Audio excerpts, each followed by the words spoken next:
When I left to go on maternity leave in February, European high yield spreads were in the high 200s. When I got back in September, European high yield spreads were, you guessed it, in the high 200s.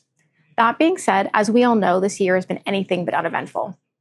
Looking forward to 2026, three key themes will shape how we think about our European high yield exposure.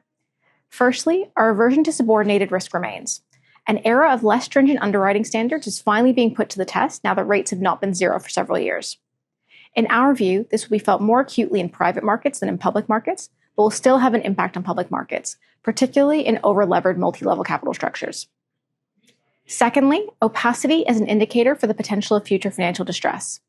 There is a lot of talk about cockroaches. ESG may not be in vogue, but this is all about the G, governance. Financial engineering and creative accounting are not new concepts, and we value transparency and simplicity, particularly in this compressed market. Finally, we look to generate alpha by identifying companies which will move from the core to the tail and vice versa. It's not about fallen angels and rising stars for 2026. It's about the core and the tail. The core being your double Bs and high single Bs with spreads of sub 300 basis points, and the tail being your stressed CCC credit with spreads of 700 basis points plus. The core looks very expensive, while the tail looks very cheap. Performance in European high yield over the course of 2026 may be augmented by correctly identifying which of the core will move into the tail and which of the tail will move back into the core.